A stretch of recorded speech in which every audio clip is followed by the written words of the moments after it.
Tuesday, besties and bosses. How are you all doing? I missed y'all. We had the 4th of July here in the US, and I pretty much never miss a live stream outside of the week of Christmas. I think I've been live every week literally for years, and maybe the week of my honeymoon or when I got married or something like that. I'm pretty much always here. So it was so strange last week. I actually knew it was a holiday in advance, and my team and I planned for, we figured most of you wouldn't be around. So strange. I miss y'all. I haven't seen you, and I guess that makes it 2 weeks. So hi, and I'm so excited to be here, and I think we've got a juicy conversation, an important conversation as well. While I'm chatting, I'm just seeing if I can pull my live up in the group, because I know from our last couple weeks, if I don't, I can't see your comments because for some reason this thing won't show me the comments otherwise, because I don't know, that's how Facebook likes to do this. So we'll see it. There we go. I can see myself. Hey Jen, nice to see you, and everyone else hopping on as well. So a couple announcements before we dive into our conversation. We're going to talk about lies the online space has been telling you. We've got quite a lot I want to dig into, and no, I'm not calling the online space out. This is more to help give some context and some nuance around some of the things that I hear from clients that are really confusing. But 2 or 3 announcements before we dig in. First, if you are like Jen and you're here and you're live, hey, Marie says hi, hi. And you say you're here and you leave me a comment, you will be entered to win a copy of my workshop called Sell Without the Sleaze, a proven 6 and 7 figure sales call framework.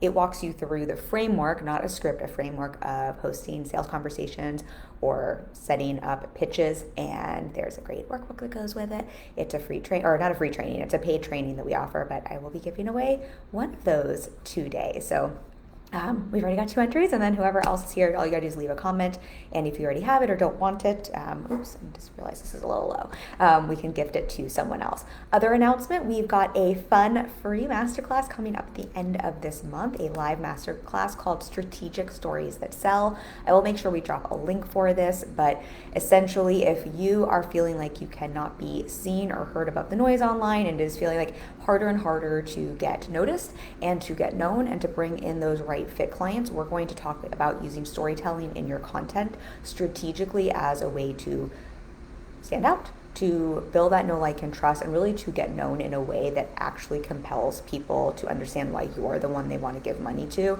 I did the math. I had ChatGPT help me do the math. We've been using not just any old stories, but the strategic framework I want to walk you through that I've never heard anyone else teach. This is something I created to help myself, that I have borrowed from the entertainment world, the acting film world, that's really worked in my storytelling. And we've seen one post I saw over 1,000% increase in reach, and we're seeing an on average 500% increase in reach, and really seeing the conversion on the back end. So I'm going to walk you through all of that. I think it'll be a really juicy training, so I'll make sure we include the link for that. It's completely free, and it'll be at the end of the month on I believe it's on the 25th. It's in two weeks, and I'm excited because this is a new masterclass, and it's also a unique framework. This is something that I have created based on what's really working for us, and I can't wait to share it with you. Obviously, there's not a one size fits all, but this is a framework so you can apply it, whether or not you use it exactly. This will give you a way to think about strategically layering in stories into your content so that you can stand out and sell. And then our last announcement, my team and I'm currently opening up consultations for those of you who are interested in talking about what it would look like to work together for spots later this summer and fall. Technically, we could do 1/10 of the last week in July, but we're full in July. We're looking more at August and September. So if you've been following along and you're ready for one-on-one support, you're coachable, you're in this for the long game, you really want that hands-on partnership that's going to help you with both the mindset, thinking, and showing up like a CEO, as well as the strategic side of finding the strategy that works for you, the messaging, the marketing, the sales. That is what I'm really good at. That's what I support my clients with. Literally, I have a client on track for $1 million this year that I've helped since the early days in business, and I have helped, I think, over 15, 16 clients to go to 6 figures, many more to go to multi-6 figures. So if that's sounding like you and where you're at, we'll drop a link for that so that we can get you on the calendar about upcoming openings as they become available. All right, those are all the announcements. Now let's talk about the lies the online space is telling you. So I don't know if you saw the email I sent, but I will open this conversation this way because I think it's a helpful way to frame this. I said, let's play 2 truths and a lie business style. So I'm going to read out 3 options, and you can tell me which are the 2 truths and which is the lie, or which is the lie. 1, a passive revenue product is the easiest hands-off way to scale. 2, high ticket is out, memberships are in. Or 3, a simple opt-in sent to an email funnel is the best way to sell out your next launch. So true, truths, and a lie. What is the lie there? You can guess 1, 2, or 3. I'll give you 1 second, and if not, I will give the answer here, and then we'll dig into the conversation. Let's see if anyone leaves a thought. While y'all are guessing, I'm going to give it away while you're thinking. The answer here is I'm being very, very cheeky. The truth is that these are all lies or all truths depending on who you are speaking to. Some of these would be true for some business owners while they would be absolutely false for other business owners. And that is the really confusing thing in our online space. It's why I believe in one-on-one work. It's why I work with my own one-on-one coach. There's so much nuance and so much context, and yet what it can seem like, especially as it gets more crowded and more saturated, which it is because the online space blew up during COVID and post, there's just more people speaking. What it can seem like is whoever either makes the most money or who is the loudest, and we don't even know if, things are working for them or not, but whoever kind of has the loudest megaphone tends to speak to what collectively we will believe as truth. And the truth is, there's so much nuance, and what is true for one person, even if they are completely telling the truth and they're not lying at all, might simply not be true for you and your business. It's why there isn't one size fits all. So what we're going to talk about today is, instead of hating on the industry or talking about why this is not fair or confusing, I don't think I should reframe this. I don't think most people are sharing things to be dishonest. Of course, there are always going to be outliers, but I think what's more useful is for us to talk about why it's essential to practice discernment with the content you're consuming, including what I share with you, and how to avoid that thing that can happen when it's sort of thinking everyone's either lying or kind of everyone's got the secret, and how, what voice to listen to instead. I'm going to go through some of the most common, I think I have 3 or 4, but the most common business lies I'm hearing right now, what clients are bringing to me really confused about, that I think people are just on a megaphone a little bit louder right now, and I think why it can be confusing. I'm just going to break this apart and give you some context for what is true, what is not true, just how to think about this so you know how to apply things like passive revenue products or membership or high ticket, or should you be launching with an opt-in, so you know what to think about so that you can get clear on what's true for you and your business. I think that'll just also help you understand kind of what is true in 2023 versus maybe what was true 2 years ago in 2020 or 5 years ago in the online space, because a lot has changed and it continues to. And then I'm going to talk a little bit about my favorite form of passive revenue. We'll talk about those opt-ins and funnels that I mentioned.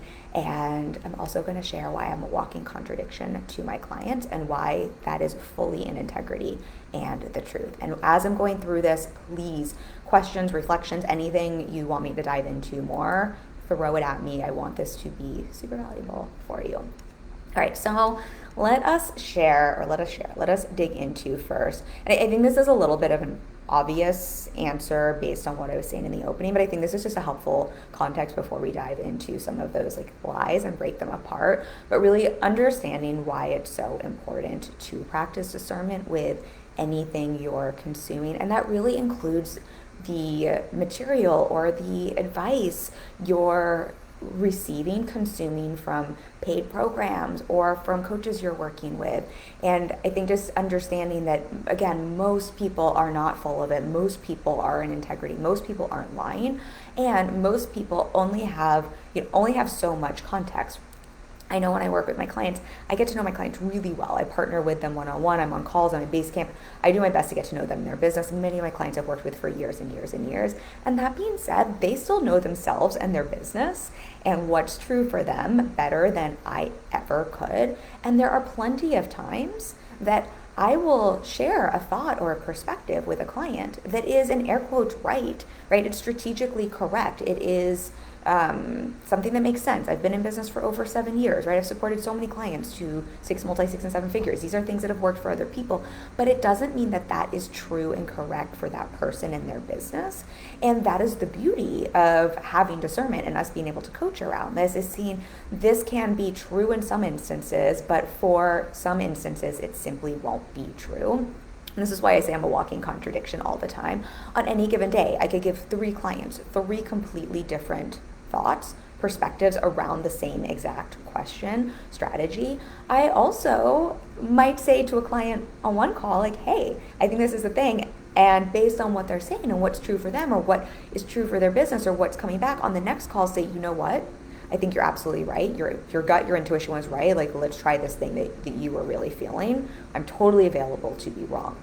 So I'm reflecting this because there really isn't a one size fits all. And I think this is why, especially when people are really loud in their space around certain things, where it's like, this is the thing that's working, this is the thing that's not working, it can just be so easy to just listen to the loudest voice. And what I always remind my clients is the voice you want to listen to is not necessarily the loudest voice outside of you. It's the voice inside and the voice in your business. And those are really the two most important voices ever. And a lot of times, even when it comes to your own voice and your own intuition, what I've really found to be true, and what I have clients check in with, is your intuition, your gut check, your self-knowing, your higher self, your connection to God, spirit, universe, whatever it is that maybe you believe in, tends not to be a very loud voice. It tends to be a more calm, grounded, neutral voice, similar to what is true for your business when you're looking, whether you're looking at data or you're looking at trends or you're looking at what fits your business model. Usually what is true there tends to be a more grounded, less flashy truth, right? And oftentimes, even with our own voice that we're listening to, when it's really loud, that oftentimes can be a voice of fear, that can be a voice of insecurity, that can be a voice of comparison, that can be someone else's voice that we've taken on. And same in your business. Sometimes when you hear something very loud in your business, from your business data, sometimes that's an outlier. Sometimes that's really not what is actually grounded in your own truth or your business's truth. So even within saying, like, yes, always listen to yourself and your business first and foremost. And it doesn't mean you don't listen to other people. It doesn't mean don't get a coach. It doesn't mean don't buy a program that can help you have that discernment. Of course, there's going to be value in that. You just always get to take those perspectives and see what is actually true for you and your business. And within that, that's just something I always find really helpful as a guiding point and a lens for, or a compass for myself, is just seeing, even when I'm checking in with myself, and I'm like, oh, what's true for me? I know I'm getting this advice and it doesn't feel true. Is what's coming up for me really loud? If it's really loud, it's probably that I'm a little activated. Let me process that activation first and then see what feels true, versus is this more just a grounded, calm knowing where it's like, no, this is just a no for me, or this doesn't feel right for me, or this just isn't what I want to do. The quick thought, and then I want to go into the actual truths and lies. But let me know if this is resonating, if you have questions, if you ever experienced this as well. But a thought that's coming up for me is Threads is so popular right now, right? It popped up like last week, and I don't want to go too much into Threads unless someone has a specific question. I am not here to tell you use Threads, don't use Threads. It's kind of irrelevant here. But I find for certain of my clients, they've had a very heightened response to Threads, where it's either like, oh my God, I love this. It's the best thing ever. It's going to blow up my business. Or a very heightened activator response of like, this is the stupidest thing ever. No one should be on this. Like, whatever that might be. And I think what's really helpful to see is Threads is a really great example of, kind of none of us know. It's been around for less than a week. We're all sort of just figuring this out. And if we have that heightened response either way, chances are that's more coming from an activation point. That's something's being triggered. That Threads, this coming up, is probably triggering something else, not your so-called truth, right? It's triggering fear of missing out. It's triggering that frenetic energy. It's triggering that like need to be like not miss out on an opportunity, or it's triggering, oh my gosh, there's one more thing to do, right? I think just noticing that activation tends to be more an opportunity to see what is that stirring up, and versus your inner truth will tend to be a lot more grounded, neutral.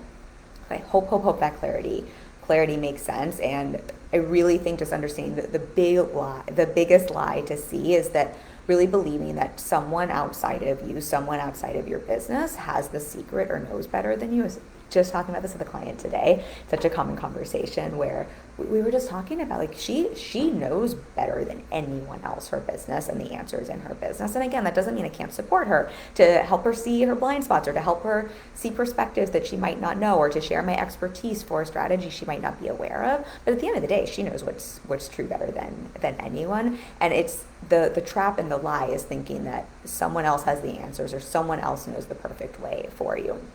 So don't want to go too far down that rabbit hole, but I do think that is, before we dive into the specific lies, just really helpful. I will actually give an example here though of how something that could be true could also be a lie for other people, just so you can see an example of how something can be both true and not true depending on who you're talking to. So y'all know I love offering a free coaching call when I'm available, when I have capacity on my calendar. Like, it's one of my favorite things to do. It's something that's really supported many of my clients. I've done live streams around this, and so I think free coaching calls work. They're really great.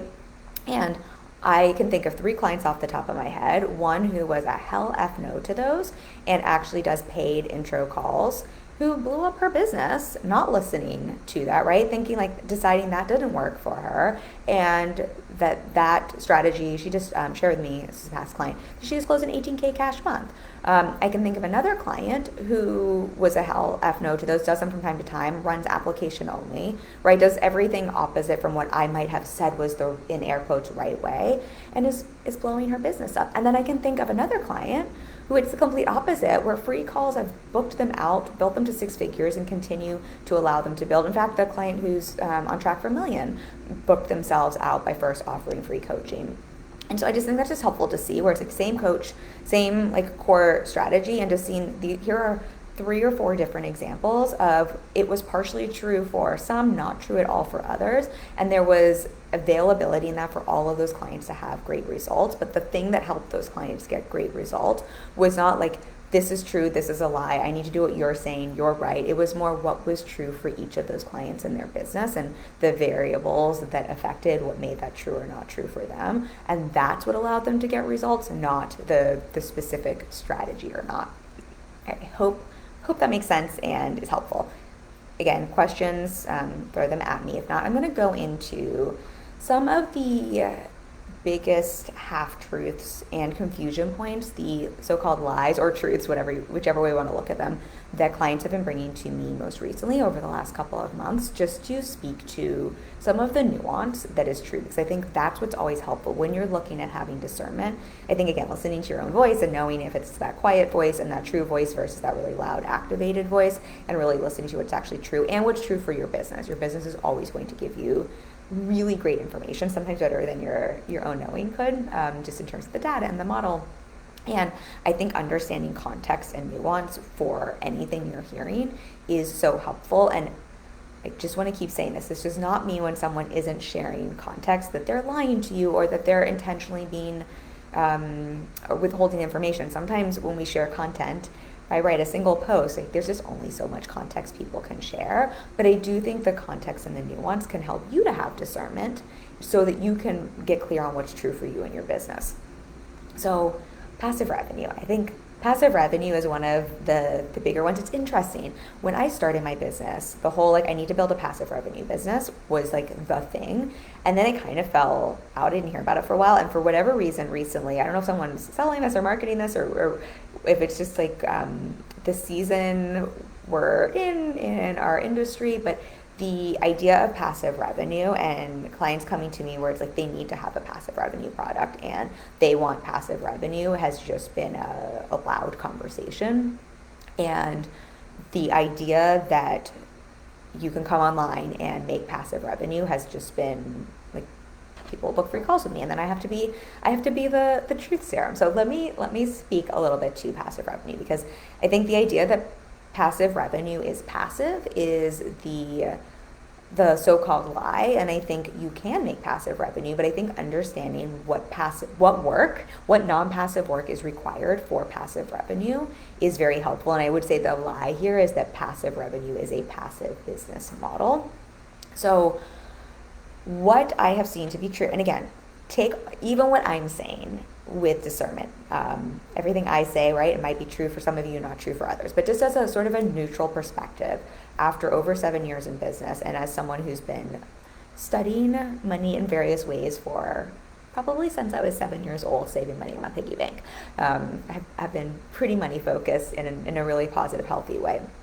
What I would say is really outside of the stock market, And we could argue that that's not completely passive because you still have to like put money into your stocks or pay your broker to put money into the stocks. But outside of the stock markets, most business models are not truly passive business models. And so when you have a passive revenue model in your business, and I know this is so obvious, but I think this is helpful to spell out, because I think otherwise we have really unfair expectations, and unfair expectations put on ourselves and our business in terms of what we expect to be able to show up for and the results we expect to get. And I think it's just very easy to start to make yourself wrong if you're building a passive revenue business, expect it to be passive, and then find out there's actually even more work involved. Most passive revenue products aren't passive as much as it means the role and the way in which you're working looks very different. And so if you have a passive revenue product, usually the passive part is in the actual delivery of the service.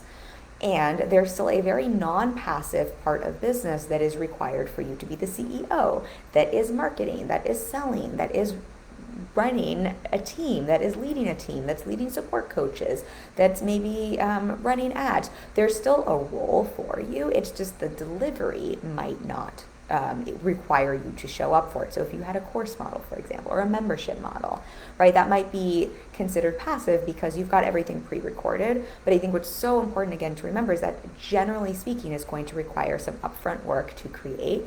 And then there's still going to be work for you as a CEO to show up for you to run the business. Even when we look at, I have clients who are at every stage of business, and I have plenty of clients who have products that are bringing them passive revenue in terms of they're not having to show up to deliver those courses, but they're absolutely showing up. And we're talking like $1 million plus, $2 million plus. They're still showing up. They're just showing up for different aspects of their business. So instead of showing up to maybe be on group calls every day or on coaching calls every day, they're showing up to lead their team or to coach their support coaches in their program, or for the marketing, or talk to the ads team for the marketing for their product. So I think this is just helpful to understand that a passive revenue product is probably not going to be a passive business. It's just going to be passive in the delivery. And that doesn't make it better or worse, or bad or good, but I think just understanding that. So again, you're not surprised when there's things to show up for.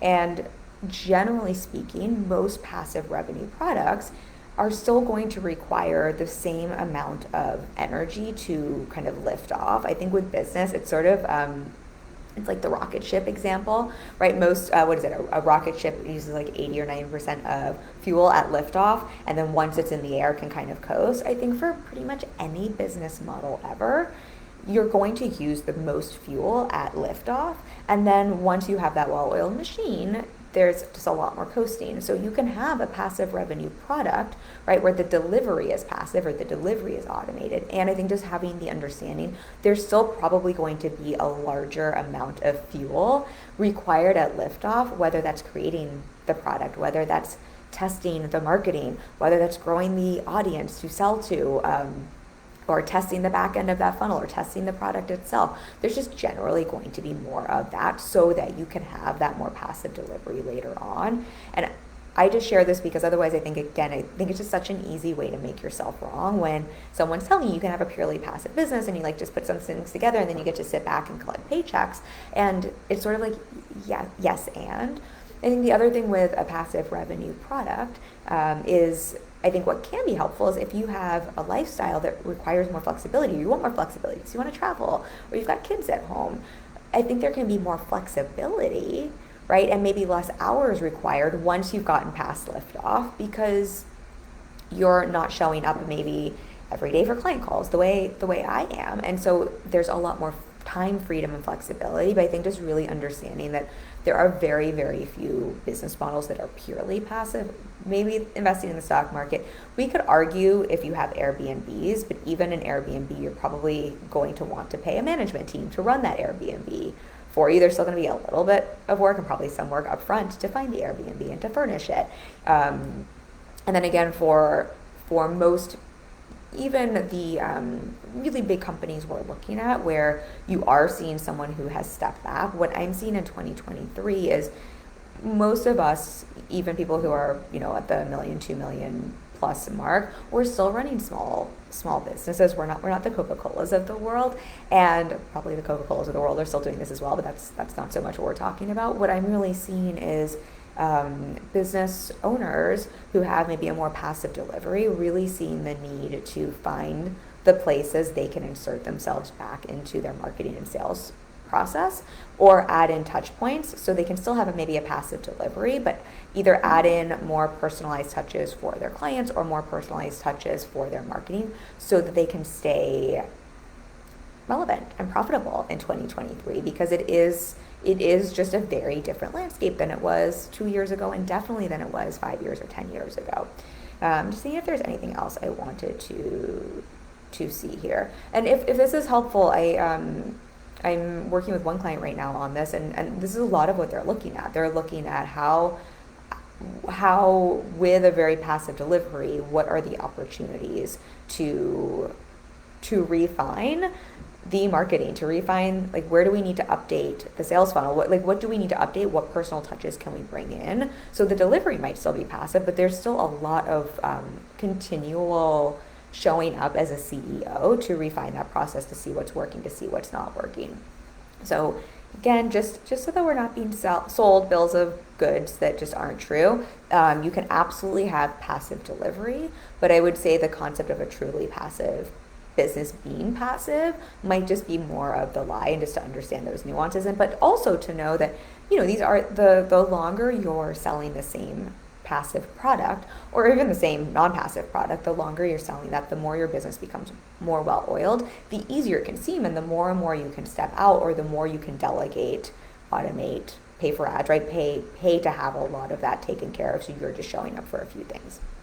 Okay, I hope that is helpful. If you have a question, throw that at me, and I will jump on to the next one. Okay, this one, I don't know if I'm gonna, I need to think of how to phrase this properly, because I don't want to ruffle feathers around this one, and I want to be such a voice that everyone gets to have the business they want on their terms, make the money they want on their terms. And I think one of the lies that would benefit from some context to understand the truth within it is that everyone who decides to make 6 or 7 figures will make 6 or 7 figures. And I'm going to give lots of context here, because I think I talk a lot about this, right? In terms of mindset. This is why it's like context, nuance. Things aren't one size fit all. It depends a lot on, this is why I will offer one-on-one forever and never stop offering one-on-one, because it's so different for every single conversation has so much nuance, and it's different for every person. But I talk a lot about the power of deciding, right? If you want to create any result in business, you first need to decide. That really helps change the way in which you're thinking about what you're going to create in your business, how you're going to show up, how you're going to take action. For me to create a 6-figure business, a multi-6-figure business, I'm now multi-6, looking at 7 figures. It's helpful for me first to decide that, because my decision is going to inform my thought, it's going to inform my strategy, it's going to inform my actions, so that I can make that true, right? It helps me understand this is the goal I'm creating. And so, yes, I am here for the power of decision. And I think what can sometimes happen, and I don't think people are lying, I think the statement on its own can be misleading. I think sometimes when we're just hearing one single post, or we're maybe looking at one side to things, like maybe manifesting without the business strategy side of things, and we hear, you just need to decide you want to make $1 million and you'll make $1 million, right? Like, if you just decide, you just haven't decided yet if you haven't made it, I think it's very unfair, and I think it can make a lot of people really frustrated and feel like they're doing something wrong. And yes, a decision it's essential, right? You kind of do need to decide that first. And I can decide to have $1 million business until my face turns blue, but if I don't have an offer suite with price points and the capacity to sell those offers at that price point to reach $1 million, it does not matter how much I decide, right? If I am selling a $39 one-on-one product, I don't, but let's just say that, it wouldn't matter how much I decide I'm going to have $1 million business. It would literally be physically impossible for me to deliver enough one-on-ones at $39 to make $1 million in a year, right? There still needs to be an offer suite and a price point, and then really a customer journey that allows you to sell into that price point for for any of those monetary results. And so yes, the decision comes first, but simply deciding, and because I think this is just, I don't think people are, I think there's just nuance miss. I think simply deciding or simply getting locked into only the mindset manifesting side without the other practicals is just really tough and unfair. Now, look, I am here for, you can decide you're going to be a millionaire and unexpected things can show up, and you could get a check from someone, you could get a trust, you could get so many different ways money can come in. I am here for that in terms of like the manifesting if you really decide and believe. But if we're saying I am deciding I'm going to have $1 million per year business, that decision needs to be matched with what needs to be practically put on the other side.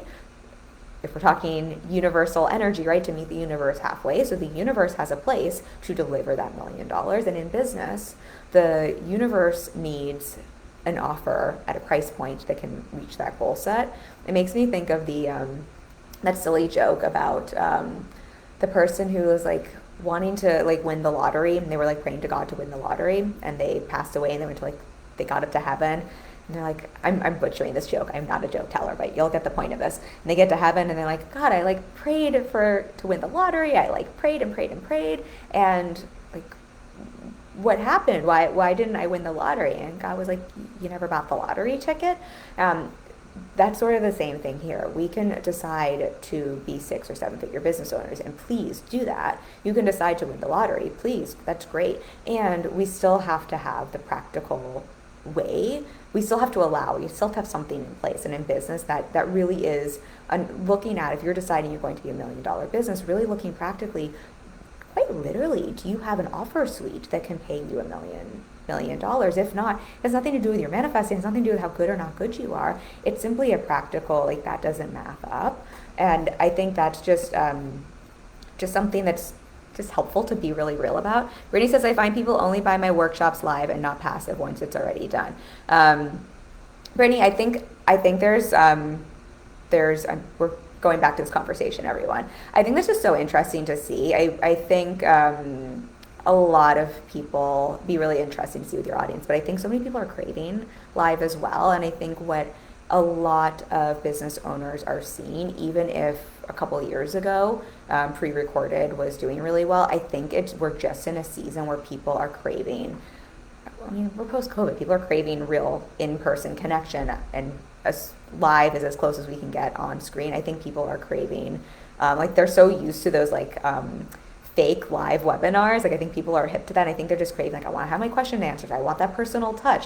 I want something in the moment. And so I think that makes a lot of sense just in terms of what we're, I think, just seeing across the board. And I've seen a lot of businesses change up their strategies because, again, like, they were maybe selling more prepackaged video that was working really well in the past. And it's, I think, just not to say for everyone listening, this is one of those things where it's like nuance. This might be working for some people, but I think across the board for many people, they're finding what you are, Brittany, or they're finding, if they have pre-recorded live, having some sort of either like a super special deal on it. So I have a friend who runs ads to pre-recorded program, but it's like super slashed down on price. So it's like a super low cost entry point to funnel into another offer. I think people are seeing that work well, or adding in some live component or personal touch component to something that's pre-recorded, which I don't think that's new news, but just for everyone listening. And Brittany, thank you for sharing that. I think that's just so helpful and just really good evidence too with what we're all what this conversation is, and I think helpful for everyone, because I think what most people coming into our space are told is the way to make all the money in the world is you record something live and then you repackage it as a passive revenue product and you just let it, like, set it and forget it, and it's going to pay you. And I think we're just seeing that's just not really how consumers are buying right now. Or there's just a lot more marketing that needs to be done on the front end. And for most of us, if they're lower cost pre-recorded videos, it's just not worth the marketing spend. So Brittany, thank you. And let me know if there's any nuance there you want to share that I didn't touch on around that, and see if there's any other comments. I super appreciate that, Brittany.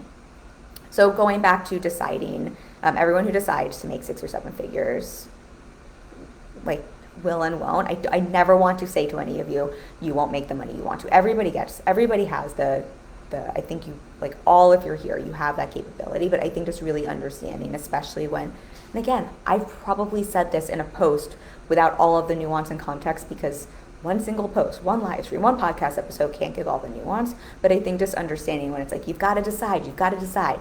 If you're not getting results, you've got to decide you want to book clients. You've got to decide you're making 6 figures. You've got to decide you're making 7 figures. Yes, and that's the first step of many steps. And be fair to yourself, be kind to yourself, and see, yes, you got to decide. And let's also take a look at, do you literally have a product suite? Do you literally have price points? Do you literally have capacity?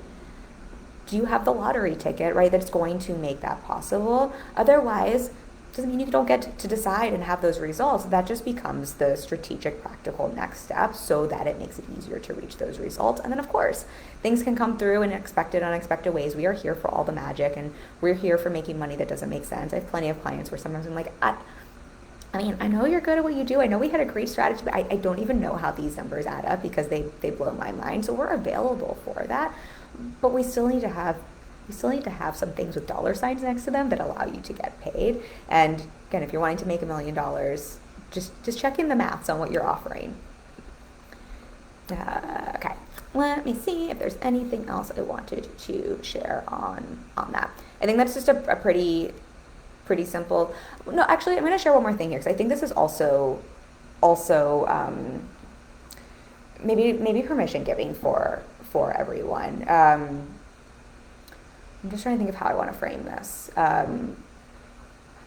I think too, with the whole, if you decide you're going to make 6 figures, or if you decide you're going to make 7 figures, like, that should be the whole thing. And if you're not making that money, I think the challenge point here that I'm really wanting to articulate is, like, yes, we need that container, but also I think this just becomes an unintentional way we make ourselves wrong, or we can unintentionally make, I don't think anyone here would make their clients wrong, but I think I see this through clients with, like, well, I decided, why did I not get this? And it's very easy to make yourself wrong. And I think, it's not just simply the price tag of your offers. I'm going to use myself as an example. I have a fully booked multi-6-figure one-on-one practice. We make $350 minimum K a year, and lots of room to scale because I use revenue share.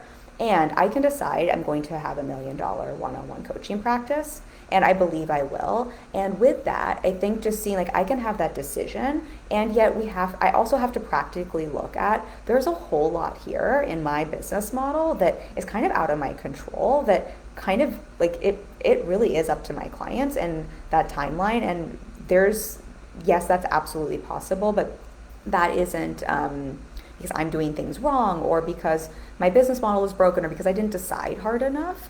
If that doesn't happen in this year, that is simply the business model I've chosen, and the reality of that business model and how that business model will play out. And so that's the piece here I want to share for everyone, because I think otherwise, again, it's just so easy to make yourself wrong, or to think you've picked the wrong business model, or you're charging the wrong price point, or you hear me say this, right? We don't have the nuance. You're like, well, I'm charging $1,000 per month for my coaching clients. I can handle 12 clients. I'm making up an arbitrary number. I've decided to be a millionaire, so that means actually I need to math what I would charge to make $1 million in 1 year, and maybe that isn't what actually makes sense for your client base or where you're at.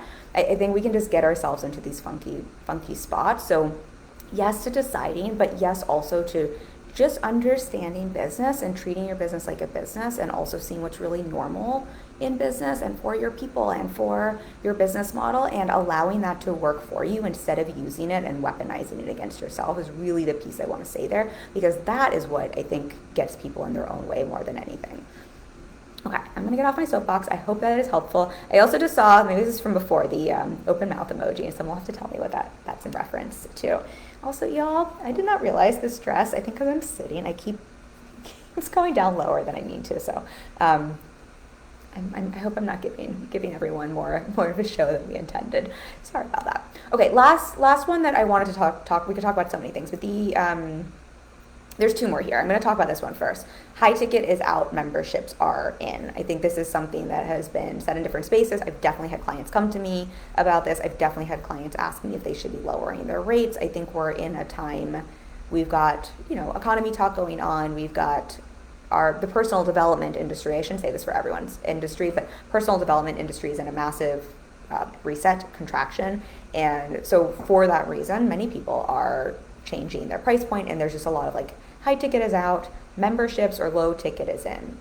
And I want to share how that's both true and how that's both a lie, because I think otherwise, again, it's just easy to hear this is either all true and take it on and not see what's true for you and your business, or to take it all as a lie, right? The pendulum swings, it's all a lie, and to miss maybe where there are some things that are worth taking a look at that are true maybe in your space, in your industry, in this year.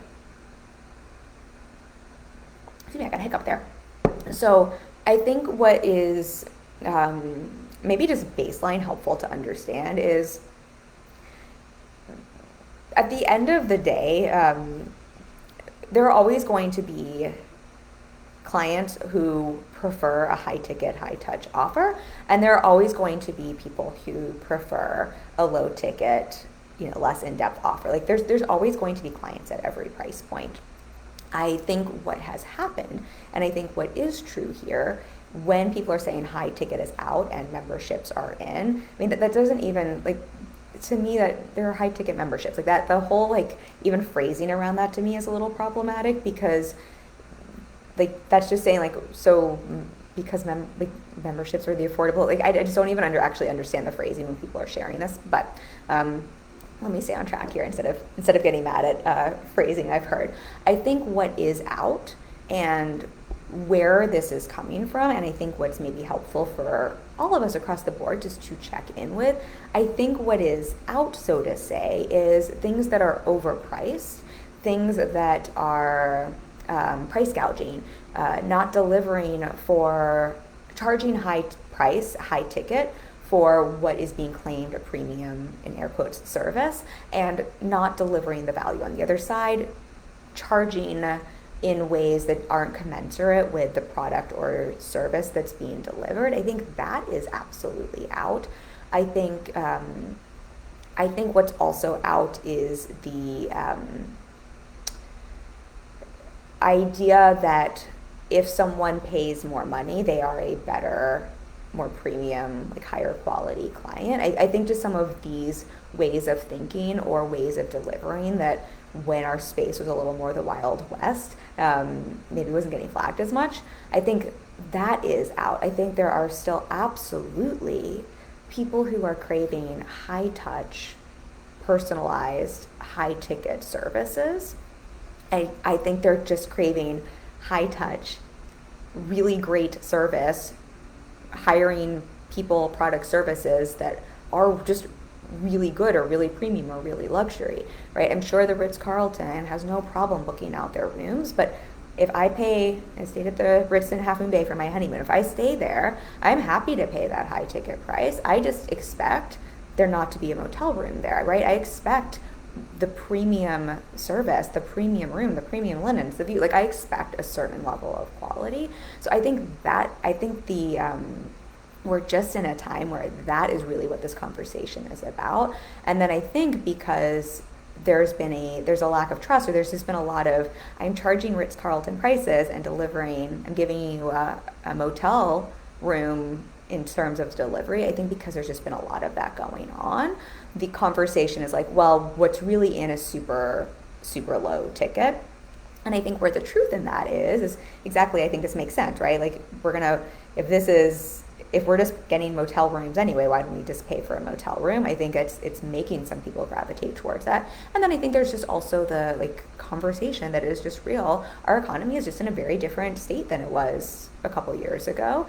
And we're also in very much a buyer's economy in most of our industries, not for everyone, but for most of our industries. And so I think that just means people are more selective, and I think that is more what's going on. And so price can be a competitive edge for some people and some offers, but that doesn't mean that suddenly everyone needs to only offer a low ticket or only offer memberships. I have plenty of clients who are raising their rates right now and selling really well because that's what makes sense for their offer, for what they're serving, for what they're delivering. I have other clients who've adjusted their prices right now, and I don't think any of those clients have started a membership program. I have one client who has a really successful membership program, but that's someone who's had a successful membership program for like a decade. They're making multi-millions per year. It's more of an outlier case. And what I will say and this is the other like truth or nuance I wanted to share here, is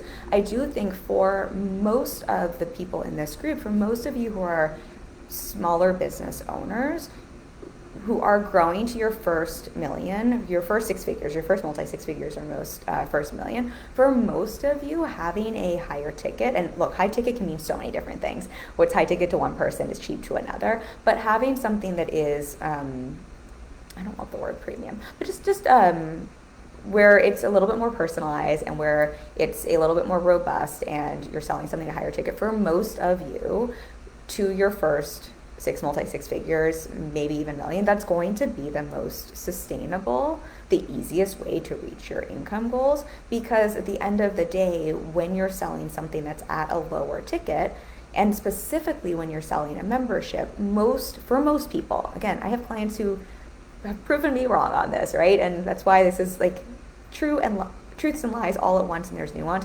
But for most people, memberships and lower ticket offers do really well as your option to scale, or as a part of your funnel in terms of how you're bringing people in, not really how you're making money, but just how you're bringing people in to have them get some skin in the game to be able to buy something higher ticket. Or again, when you've already got a solid base of revenue, you're already making six multi six as how you're scaling your revenue. And with memberships in particular, and I think this is just helpful to hear, because I cannot tell you how many people come to me and they're frustrated selling maybe one-on-one or a group program or higher ticket, and then like a low-cost membership just seems like such a no-brainer, because if it's like $39 a month or $79 a month, like wouldn't that be such an easy yes for people to buy?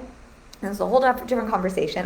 I sincerely believe it's just as easy to sell something at $10,000 as it is at $10. In fact, I think it's easier to sell higher ticket, but that's a whole nother conversation. But I think what's important to understand, this is what I'll share with clients, and I think this is just more the nuance of memberships. And again, it is not that high ticket is out and memberships are in, or that memberships are bad and you shouldn't do them, and that you should do high ticket. I think just understanding these nuances so you can decide what's true for you in your business. With a membership model, yes, it's low ticket and low cost, and what's nice is it creates that reoccurring revenue, so it can be a really great model. But memberships tend to require a couple of things, and for most people are going to do, again, just better when it's your option to scale. They tend to require a large volume of people going through them to be able to meet your revenue needs, your minimum revenue, and that to create that reoccurring revenue. And because of the way in which we generally sell memberships, and because of the volume, because you're probably not going to get on a one-on-one call with everyone for something like this, you tend to need a much larger audience base, and to continue to build a much larger audience base because of the normal average conversions, even if you have amazing conversions, that will convert into to a paid membership. And so usually what we're looking at is we need a really wide top of the funnel with like the whole focus is on audience growth, it's on marketing, it's on like really bringing people through the top of the funnel, knowing a small percentage of that will convert. And then on top of that, with memberships, we just tend to generally have a higher attrition rate, meaning if you have a group program, usually it's 6 weeks, right? And most people are in a contract and they're going to stay for 6 weeks. But unless you're Brooke Castillo, and if no one knows who Brooke Castillo is, she's the Life Coach Podcast School. She has a membership program, technically a membership, and I think she charges $250 a month. There's a couple other people who charge, more premium price memberships, but she has it so that if you leave, you can never come back in. Pretty ballsy, but I think really smart, because what she's solving for is the fact that when you're in a membership, people will sign up because it's not an end date, start date. There's just a natural fall off. I mean, who hasn't signed up for like some gym members, like certain memberships where if you're not locked into a contract, you just sort of like after a couple months fall off. And so I think, not to like get all into business models here, I think just understanding these are just some of the trade-offs. Just like one-on-one has trade-offs. I don't have the same time flexibility as someone who delivers a passive revenue delivery product or a course.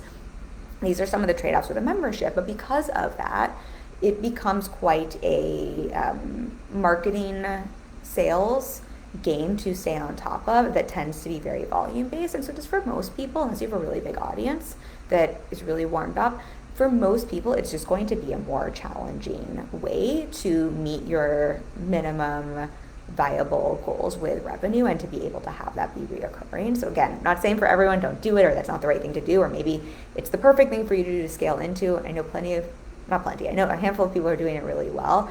And I think for like the truths and the lie here is just seeing, just because it costs less and just because people are saying high ticket is out and you're seeing people maybe lower their prices on certain things, I would be really mindful of then creating the conclusion or the story that means memberships are in, or that means you need to have a low ticket offer. And what I'm going to keep bringing this back to is I think what we're really seeing is more a price correction happening in this space, or people really meeting their audience where they're at, or incentivizing their audience so that they can bring in people during a time where, you know, it is a buyer's market instead of a seller's market, or where, you know, the economy is affecting their audience, or maybe where they have been inappropriately priced. So again, people are still investing in high ticket.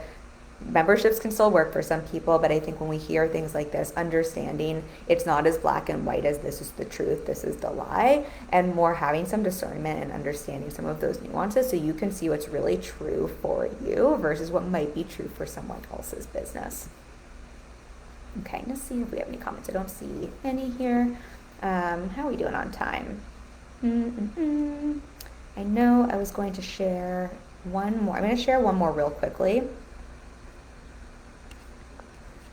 I think I also told you all I was going to tell you my favorite passive revenue and why I continue. I already told you why I continue to offer one-on-one and contradict myself daily. That is, I mean, I have plenty of clients who offer things that aren't one-on-one. I believe lots of models can work depending on what you're selling, but I also, what we're talking about here in the nuance and how even just hearing one phrase can mean so many different things for every different business, and how I know when I talk to clients on any given day, I can quite literally tell 3 or 4 clients completely contradictory things based on around the same topic, based on where they're at, what's true for them, what their edges are, what their business goals are, what their personal goals are. That is why I will, permission to change my mind, but that is why I only offer one-on-one, unless it's a course where I charge like $99. Again, it's not to say that courses can't be valuable or group programs can be valuable, but this is why specifically for business coaching, that's why the only thing I offer. And then my favorite passive revenue, well, 2 things. One, it's literally stocks. I love how passive that is. But revenue share, I think, is actually very, very passive revenue. And I love sharing that because people love to have opinions around scaling one-on-one and like that's not scalable and you're trading time for money. And I just find it so fascinating because in business we're always trading time for money. I say this all the time. Even if you have a passive delivery product, you're still trading time for money. You just might be trading your time for different roles in your business. And I always just want to trade time for money. I just want to trade my time for the things I actually want to do. And what I actually want to do is be on calls with clients. I would so much rather do that than be on calls with my team figuring out how to like blow up my audience or coaching support coaches to run a program. Now for someone else, that might light them up so much to spend all of their day doing that, but they're still trading time. They're still trading time for money doing that. It's just they're trading their time for something different. So yes, I trade my time for money, but revenue share, not only is it a way I get to partner with my clients, which I love on so many levels, and I won't make this live stream about that, but the revenue I make from that is actually completely passive because I'm already getting paid my base rate to coach. This is for the results my clients get. It's not like I'm showing up any differently or any more for clients who do or don't make money they bring into revenue share. So I think it's actually quite a passive, like one of the purest like passive revenue streams you can have, which I just think is so fascinating and interesting considering one-on-one is considered anything but passive. So I just sort of love that. And I like having something that proves things a little differently.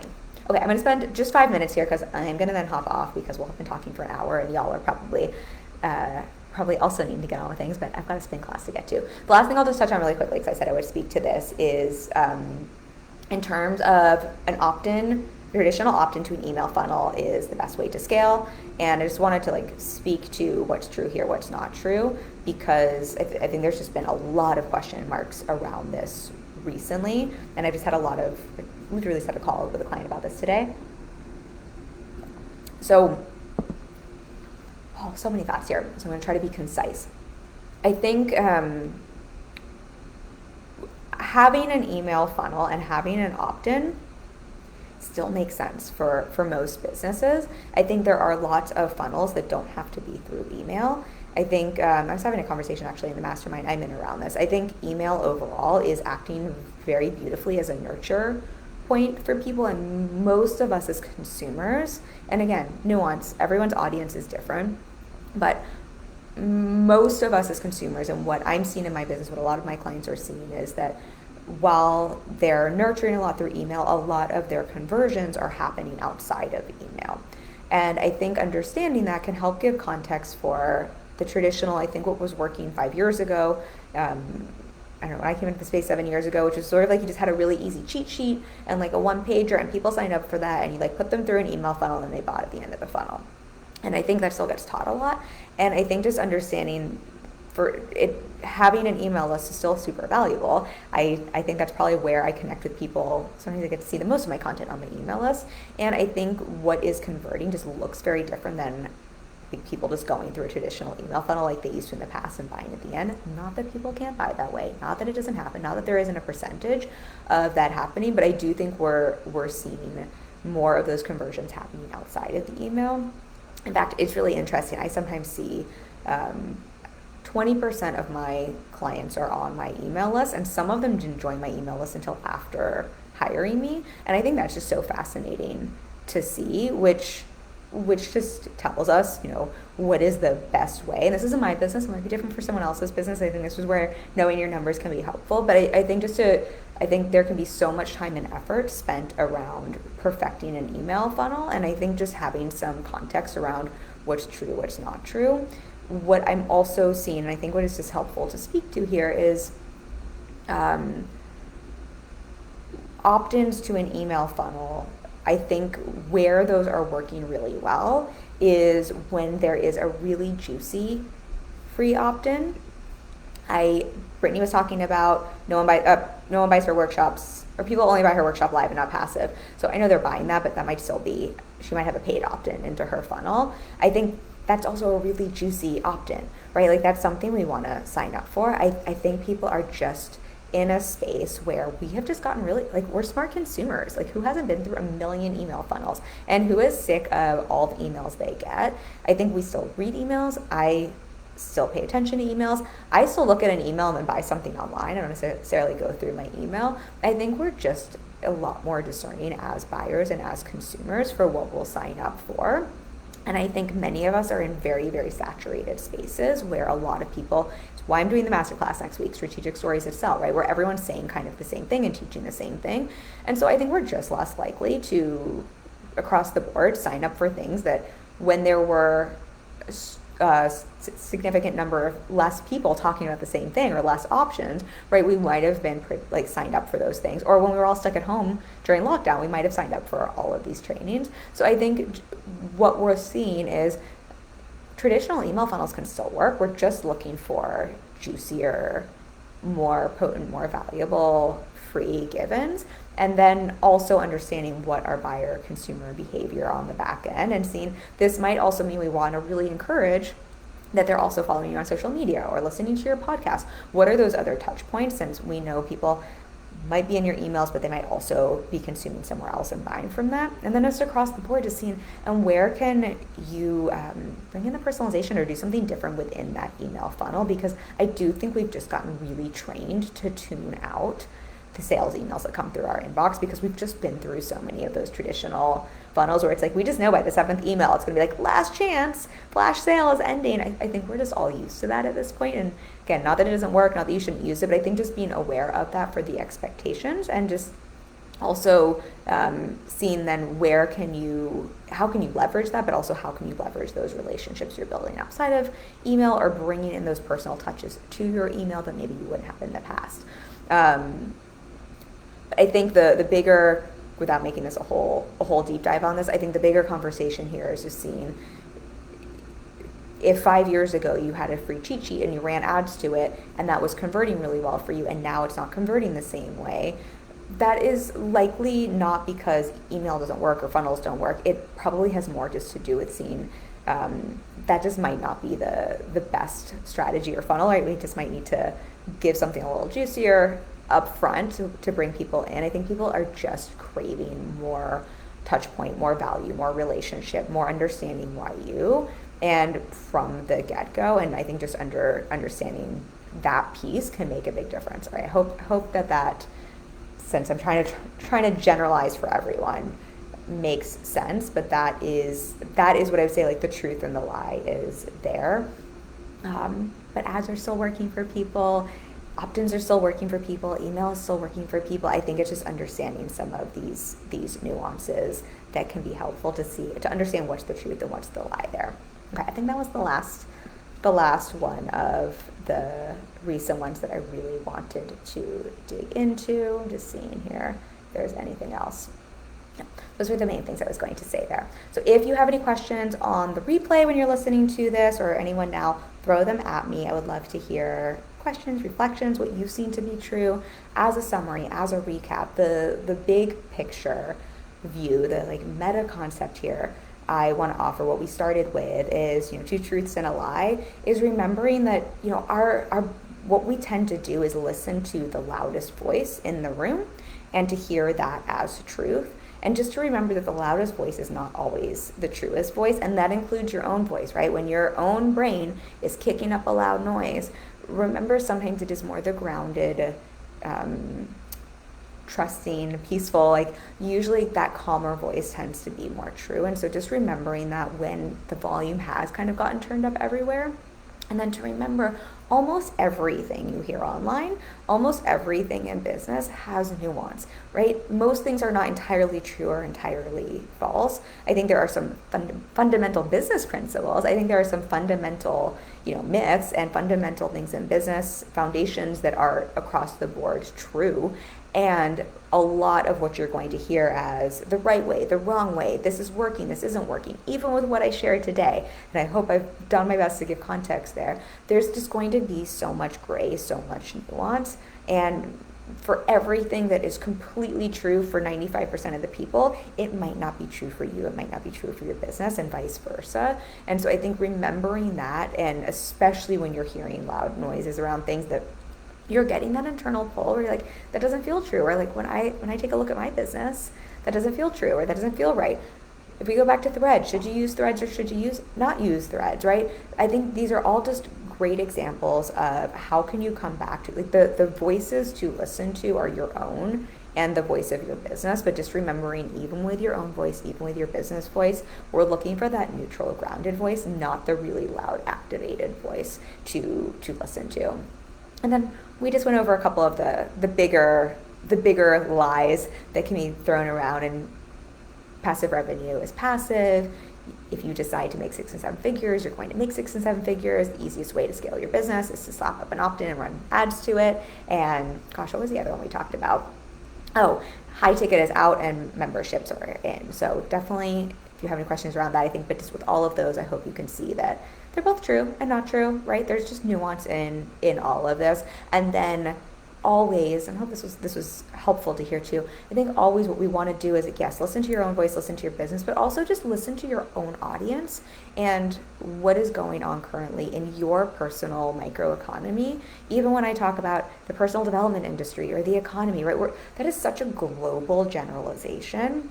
This is maybe a whole different topic, but every business has a microeconomy. Your business has a different audience than my business, even if we have overlap.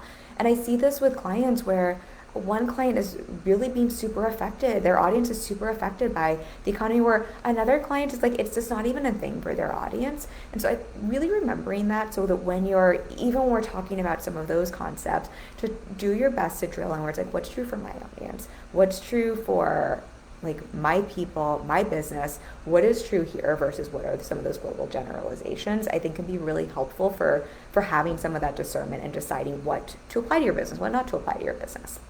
Okay, hope that is valuable for you. And I will hop off. I'll be back next week with another live stream for you. Remember, if you want to join our free masterclass at the end of the month, Strategic Stories That Sell, I can't wait for it. I think it's going to be a really, really good one. I've got a very unique framework to help you not just tell storytell not just tell stories, that was a mouthful, a tongue twister, in your content, but understanding how to strategically tell the kinds of stories that teach your people what you want them to know about you, your business, your brand, so that you're not only standing out, but you're building that know, like, and trust so that people want to hire you, want to pay you. And I can't wait to dig into it. I'll drop a link for that after this. And then if you're interested in working together, again, I am starting to have some discovery calls for spots opening up later this summer and fall. And I would definitely recommend booking a call so that we can chat sooner rather than later. See if it's a fit. See how I can support you. If it's not a fit, I know lots of great people I can refer you to, but see if it is a fit, if we've got that coaching chemistry, so you can snag one of those spots before they're not available anymore. All right, lots of love, you all. Thank you for being here. Thank you for the convo, and I'll see you next week. Bye.